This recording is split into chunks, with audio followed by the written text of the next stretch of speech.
नमस्कार, special report में आपका स्वागत है। कैपिटल टीवी बिहार देख रहे हैं आप, आपके साथ मैं हूं सृष्टि राय। तेजस्वी यादव समेत लालू परिवार लैंड फॉर जॉब स्कैम मामले में जांच का सामना कर रहा है।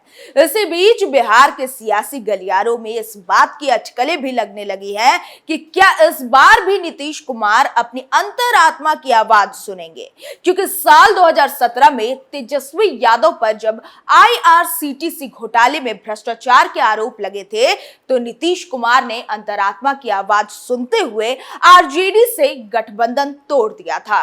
इस रिपोर्ट में हम हर उस पहलू पर बात करेंगे जिस पर सियासत तुल पकड़ रही है। बिहार के राजनीतिक गलियारों में एक सवाल है जो जोरों शोरों से उठ रहा है कि क्या मुख्यमंत्री नीतीश कुमार एक बार फिर अपने अंतरात्मा की आवाज सुनेंगे और आरजेडी से नाता तोड़ लेंगे। ऐसा हम इसलिए कह रहे हैं क्योंकि लैंड फॉर जॉब स्कैम में उप मुख्यमंत्री तेजस्वी यादव पर जांच एजेंसियों का शिकंजा कसता जा रहा है। तेजस्वी यादव ने पहले 3 बार सीबीआई के समन को नजरअंदाज किया। इसके बाद बीते दिनों जांच एजेंसियों ने दिल्ली हाई कोर्ट को आश्वासन दिया कि इस महीने तेजस्वी को इस केस में गिरफ्तार नहीं किया जाएगा। लिहाजा तेजस्वी को अब 25 मार्च को नई दिल्ली में सीबीआई के सामने पेश होंगे। आपको बता दें कि ईडी के पास भ्रष्टाचार के मामले को लेकर इतना पावर है कि वो जांच में साबित होने के बाद किसी को भी जेल भेज सकती है। लालू कुनबा पर लैंड फॉर जॉब मामले में भ्रष्टाचार का आरोप है और ईडी का कहना है कि लालू परिवार के पास अपराध के जरिए कमाई गई रकम भर भर के रखी गई है।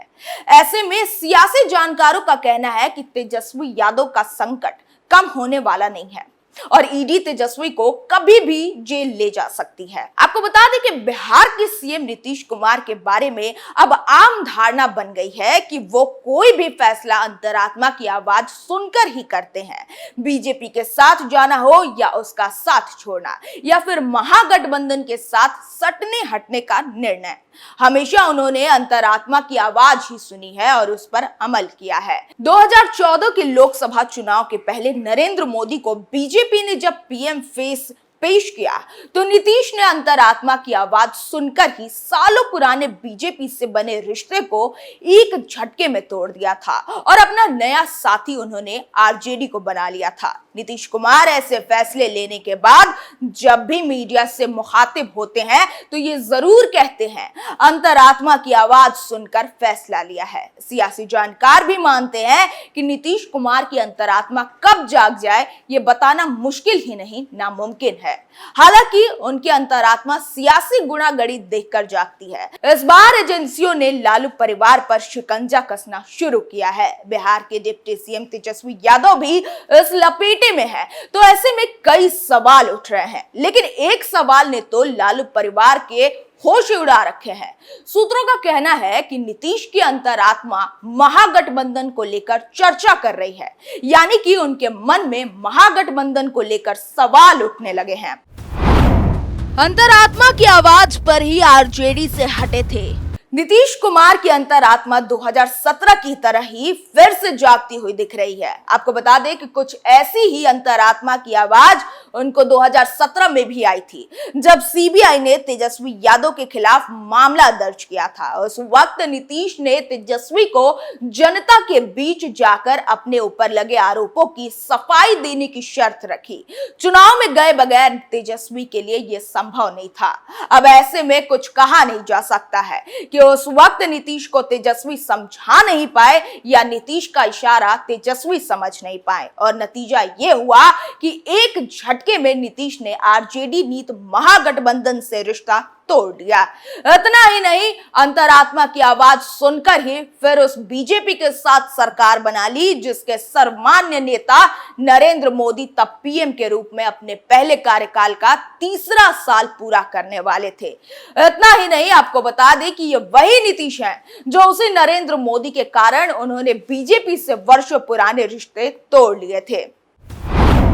क्या फिर नीतीश कुमार की अंतरात्मा जागेगी? अब सवाल उठता है कि 2017 में जिस वजह से नीतीश ने आरजेडी से रिश्ता तोड़ा था, आज भी तो वैसी ही स्थिति है। ऐसे में क्या नीतीश कुमार की अंतरात्मा फिर जागेगी? क्या वो फिर से वैसा ही निर्णय लेंगे जैसा उन्होंने 2017 में लिया था? वैसे भी नीतीश ने आरजेडी के नेतृत्व वाले महागठबंधन से 2025 तक अपनी कुर्सी सुरक्षित रखने की मियाद मांग ली है। उन्हें कोई खतरा तो नजर नहीं आता सिवाय नैतिकता को छोड़कर।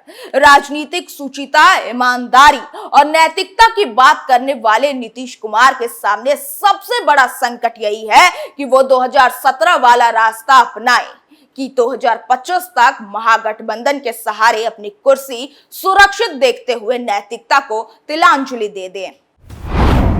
लालू परिवार की आपदा नीतीश के लिए अवसर। आपदा को अवसर में बदलने का स्लोगन भले पीएम नरेंद्र मोदी ने दिया हो, पर संयोग ऐसे बन रहे हैं कि यह नीतीश के लिए फिट बैठ सकता है। लालू परिवार अभी केंद्रीय जांच एजेंसियों की आपदा में उलझा है।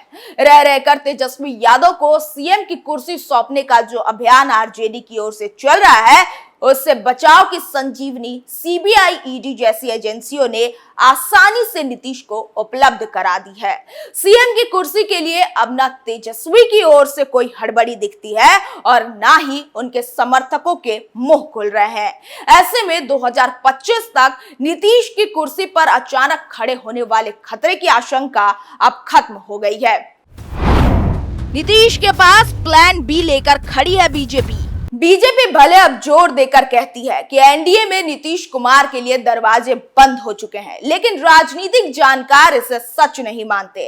ऐसा हम क्यों कह रहे हैं, जानिए इन दो कारणों से। पहला ये कि राजनीति में कोई स्थायी दोस्त या दुश्मन नहीं होता।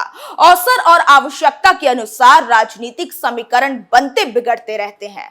अपनी धूर विरोधी महबूबा मुफ्ती की पार्टी पीडीपी के साथ जब बीजेपी सरकार बना सकती है, तो नीतीश कुमार के साथ क्यों नहीं? नीतीश तो बीजेपी के लिए परखे हुए साथी हैं। दूसरा कारण यह है कि नीतीश के पलटी मार स्वभाव से बीजेपी पहले से ही वाकिफ है। बीजेपी का प्रयास होगा कि जिस तरह 2017 में सीबीआई के सवाल पर नीतीश ने आरजेडी से अपने आप को अलग कर लिया था, वैसा रास्ता इस बार भी वो अपना ले। कहीं सीबीआई, ईडी की सक्रियता नीतीश के लिए तो नहीं? सीबीआई, ईडी की सक्रियता अचानक बढ़ गई है। लालू यादव के परिवार के पुराने मामले उखाड़े जा रहे हैं।